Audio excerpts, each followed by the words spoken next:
I now give the floor to His Excellency Sergey Lavrov, Minister of Foreign Affairs of the Russian Federation.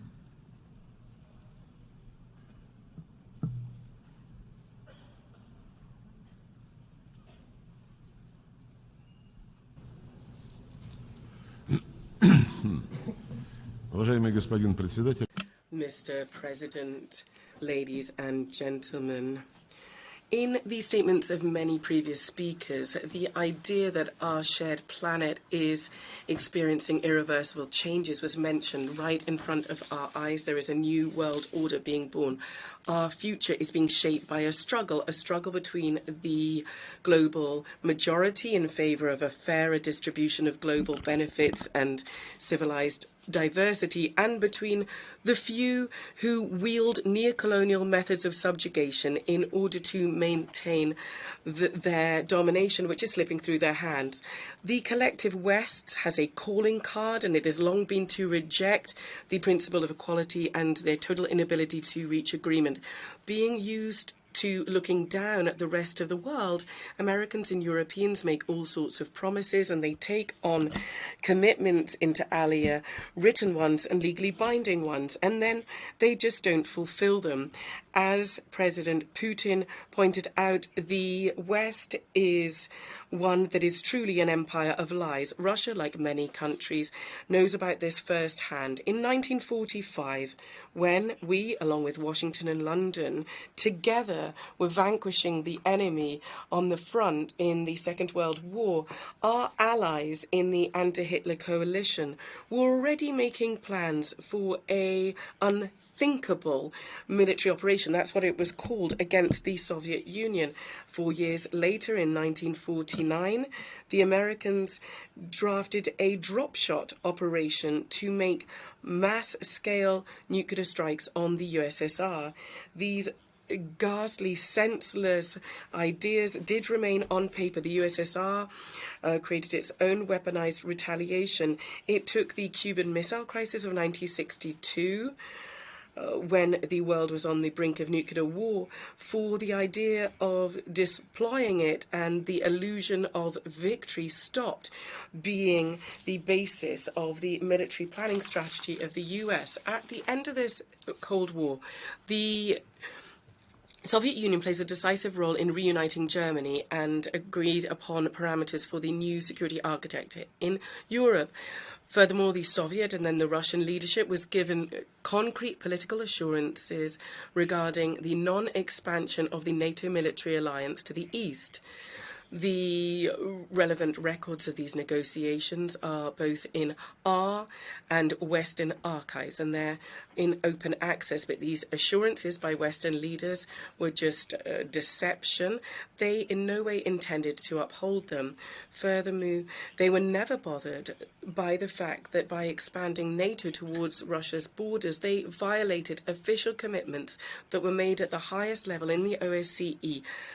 Commitments not to strengthen their own security to the detriment of the security of others, and not to permit a military political domination in Europe of any country, group of countries, or organization. In 2021, our proposals to conclude treaties on mutual security guarantees in Europe were rudely rejected without any change to the status of Ukraine being outside the alliance. The West continued its ongoing militarization of Russophobic Kiev regime that was brought to power as a result of a bloody coup, and started to use this to wage a hybrid war against our country. Something that has been unprecedented since the end of the Cold War was a recent number of joint exercises between the US and their European NATO allies, inter alia, to develop scenarios for the use of nuclear weapons in the Russian Federation. The stated aim of inflicting a strategic defeat on Russia, and once and for all, this became crystal clear, the fact that They are clearly hell-bent on their own impunity, and they're bereft of their basic desire for self-preservation. Headed up by Washington, NATO countries not only are expanding and modernizing their offensive capabilities, but also are shifting the armed into space and the information sphere. A new dangerous manifestation of the expansionism was extending the alliance's area of responsibility to the entire eastern side of the world, using the pernicious slogan of the indivisibility of security, the Eurasian and Indo-Asian Pacific region. To this aim, Washington is creating its subordinate military, political mini alliances like AUKUS, the Troika of the US, Japan, and the Republic of Korea, the Quartet, Tokyo, Seoul, Canberra, and Wellington, by pushing the participants of these structures to practical cooperation with NATO. This is bringing its infrastructure into the Pacific area. It is obvious that such efforts are targeted against Russia and China and on the collapse of the inclusive regional architecture of ASEAN. This runs the risk of creating new explosive hotbeds of geopolitical tension, in addition to that which is hotting up very significantly around Europe. One certainly has the impression that the US and the Western collective that is fully subordinate to it have decided to turn the Monroe Doctrine into a global one. These ideas are totally illusory, they're extreme, but the Pax Americana will not stop it. The global minority is doing all it can to put the brakes on the acceleration of the natural course of events. The Vilnius Declaration of NATO on strengthening partnership between Russia and China has been characterized as a threat to NATO. Speaking to his ambassadors abroad, President Macron said he was really concerned about the expansion of BRICS, deeming that this shows that it, quote, complicates the situation in the international sphere in order to runs the risk of weakening the West, in particular Europe. A review of the world order is underway, as is of its principles, and is undermining the way that the West is working. This is the end of that quote. So here's a revelation. If anybody wants to meet without us, become closer without us, or without our consent, then that poses a threat. The pushing of NATO into the Asia-Pacific region is something good, but the expansion of BRICS is dangerous. However, this logic is inexorable. The main trend has become for the global majority to strengthen their national interests, their sovereignty, their traditions, their culture, and their way of life. They don't want to live under anybody's yoke anymore. They want to make friends between themselves, solely on an equal footing and for mutual benefit. And such organizations such as BRICS and the Shanghai Cooperation Organization are on the rise, and they are defending their rightful role in forming objectively our multipolar architecture. Perhaps for the first time since 1945, when the UN was established, there is now a chance for genuine democratization of global affairs. This inspires optimism for all those who believe in the rule of law internationally and who want to see the revival of the UN as a central coordinating body for global politics. A body where decisions are made about how to reach decisions together, having a fair balance of interests. For Russia, it is clear that there's no other option. However, the US and its subordinate Western collective are continuing to fuel conflicts, which artificially divide humanity into hostile blocs and hamper the achievement of overall aims. They're doing everything they can to prevent the formation of a genuine multipolar fair world order. They are trying to force the world to play according to their own self-centered rules. I would like to urge Western politicians and diplomats once again to carefully reread the UN Charter.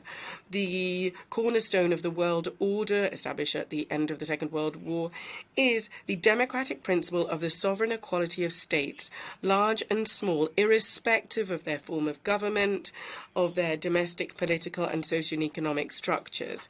However, the West still believes that it is superior to everybody else. In light of what was said, the pernicious statement by the EU Head of Diplomacy, Mr. Borrell, namely that Europe is a blossoming garden and the rest is a jungle. He's not bothered by the fact that in the garden there's rampant Islamophobia and other forms of intolerance to traditional values of all world religions, burnings of the Quran, discrimination of the Torah, persecutions of Orthodox clergy, and disdain for the feelings of believers are very commonplace in Europe. A gross violation of the principle of sovereign equality is the use by the West of unilateral coercive measures. Countries which are victims of these illegal sanctions, and there are an increasing number of them, are well aware that restrictions harm first and foremost the most vulnerable strata of society. They provoke crises in the food and energy markets. We continue to insist on a swift and full cessation of the US's unprecedented, inhumane trade and economic financial blockade of Cuba, and for a lifting of the absurd decision to declare Cuba a state sponsor of terrorism. Washington must, without any preconditions, abandon its policy of economic suffocation of Venezuela. We call for the lifting of unilateral sanctions by the US and the EU against Syria that openly undermine its right to development.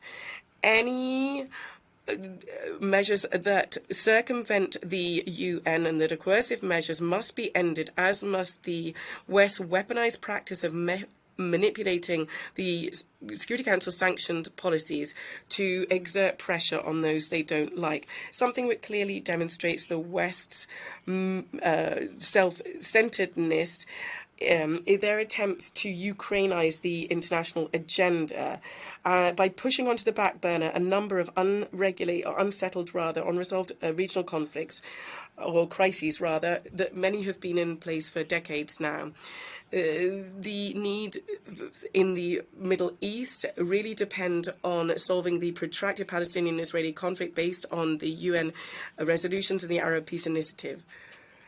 The Palestinians, for more than 70 years now, have been awaiting their solemnly made promise to them of having their own state. However, the fact that the Americans are monopolizing the mediation process means that they're doing everything they can not to allow this. We call for a pooling of efforts of all responsible countries to create conditions to resume direct Palestinian-Israeli negotiations. We are pleased that the League of Arab States has got its second wind. It's stepping up its role in the region. We welcome the return of Syria to the Arab family, and we welcome the start of the normalization process between Damascus and Ankara, which we are shoring up with our Iranian colleagues. All these positive signs are backed up by the Astana format, which foster the Syrian settlement. We do hope that with the assistance of the UN, the Libyans can prepare for general elections in their long-suffering country that for more than 10 years has not got back on its feet after the NATO aggression that destroyed their state and opened the floodgates for the spread of terrorism to the Sahel region and waves of millions of illegal migrants to Europe and other areas of the world. The analysts have said, as soon as Muammar Gaddafi abandoned his military nuclear program, he was destroyed.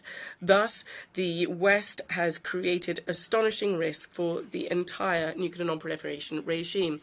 We're concerned by Washington and its Asian allies whipping up hysteria on the Korean Peninsula, where the strategic capabilities of the US are building up.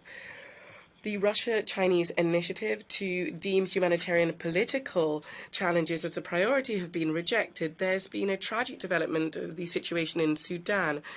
It's nothing other than the impact of the failed Western experiment to export its liberal and democratic dogma to the country. We support the constructive initiatives to speed up regulation or rather settlement of the domestic Sudanese conflict by providing assistance to have direct dialogue between the warring parties. When we see the nervous relation of the West to recent events in Africa, in particular Niger and Gabon, one cannot fail to recall how Washington and Brussels responded to the bloody coup in Ukraine in February in 2014. a day after agreement was reached on settling under EU guarantees the issues, but unfortunately the opposition just trampled on this. The US and its allies supported the coup, hailing it as a demonstration of democracy. We cannot fail to be concerned by the ongoing deteriorating situation in the Serbian province of Kosovo. NATO supplying arms to the Kosovo and helping them to establish an army grossly violates the key resolution of the Security Council 1244. The whole world can see how in the Balkans, the sad story of the Minsk agreements in Ukraine is being repeated. There, I recall, there was stipulation for a special status for the republics in Donbass. However, Kiev openly sabotaged this with the support of the West. Just now as well, the EU does not want to force its Kosovo protégés to implement the agreements that were made between Belgrade and Pristina in 2013 to set up a community of Serbian municipalities of Kosovo. This would have special rules regarding their language and their traditions. In both cases, the EU acted as a guarantor for these agreements. Apparently, they share the same fate. You just need to look at the sponsor and you see the result. Now Brussels is imposing its mediation services, so-called mediation services on Azerbaijan and Armenia, along with Washington, and this is... And in fact, Yerevan and Baku actually did settle the situation. So the time has come for mutual trust building. There are Russian troops who will certainly help this. Now, talking about decisions of the international community that remain on paper, we call for a completion once and for all of the process of decolonization. This is in line with GA resolutions, and we want an end to all colonial and neo-colonial practices. A vivid illustration of the rules according to which the West wants us all to live is the fate of the commitments that were made in 2009 to provide developing countries with $100 billion annually to finance climate mitigation programs. If you compare that fate with the unkept promises, and its unkept promises, with the sums that the US, NATO and the EU has spent on supporting the racist regime in Kiev, according to reports $170 billion since February 2022, you'll understand what the enlightened West really thinks. It is high time for a reform of the existing global governance architecture. It should be no more artificially holding back of the redistribution of voting quotas in the IMF and the World Bank. The West must recognize the real economic and financial clout of the countries of the global South. It's important also to unblock the work of the WTA disputes body. There's an increasing need to expand the composition of the Security Council solely through eradicating underrepresentation in the composition from the global majority, so countries from Asia, Africa and Latin America. It's important that the new members of the Security Council, both permanent and non-permanent, are able to use their authority in their own regions as well, and in global organizations such as the Non-Aligned Movement, the G77, and the OIC. It is high time to look at fairer ways of making up the UN Secretariat. One criteria that's been in place for many years, or rather all the criteria that have been in place for many years, do not reflect the actual clout of states in global affairs and artificially ensure excessive dominance of citizens of NATO and EU countries. This disproportionate situation is made even worse by the system of permanent contracts, which links people to positions in host countries of headquarters of international organizations, the overwhelming majority of which are in the capitals that promote Western policies. A new type of UN reform is needed, where there are no leaders and followers or teachers and students, but when all questions are resolved based on consensus, reflecting of balance and of interest. For example, this is really borne by the BRICS, which has expanded its authority, in particular following the Johannesburg summit. And for also at the regional level, there's been a clear renaissance of the African Union, CELAC, the League of Arab States, the GCC and other structures in Eurasia. A harmonization of integration processes is underway as part of the Shanghai Cooperation Organization, ASEAN, the CSTO. the Eurasian Economic Community, and the CIS, the Chinese Belt and Road Project. Natural formations for a greater Eurasian partnership is underway as well. This is open to all associations and countries of our shared continent without exception. These positive trends, unfortunately, are being undermined by increasingly aggressive policies by the West and their attempts to maintain their dominance. It is in the common interest to avoid a fragmentation of the world into isolated trade blocs and macro regions. But if the US and its allies do not want to negotiate on making global processes free or fair rather and equal, the rest will have to draw their own conclusions and will have to make their own socio-economic and technological development not dependent on their neocolonial instincts of their former neocolonial powers. The main problem lies with the West because developing countries are prepared to negotiate. For example, in the G20, and we see clearly that the G20 must and should avoid politicization. It should be able to be engaged in methods to develop mutually acceptable ways of governing the world economy and finances. It's important to have dialogue, and we mustn't miss this opportunity. All these trends must fully be borne in mind by the UN Secretariat. Its statutory aim is to seek consent from all member states within the UN and not on the sidelines thereof. The UN was founded following the Second World War, and any attempts to revise this would undermine the foundations of the UN as the representative of a country that made a significant contribution to defeating fascism and the Japanese militarism. I would like to draw attention to the egregious phenomenon of rehabilitating Nazis and collaborators in Europe, in particular in Ukraine and the Baltics.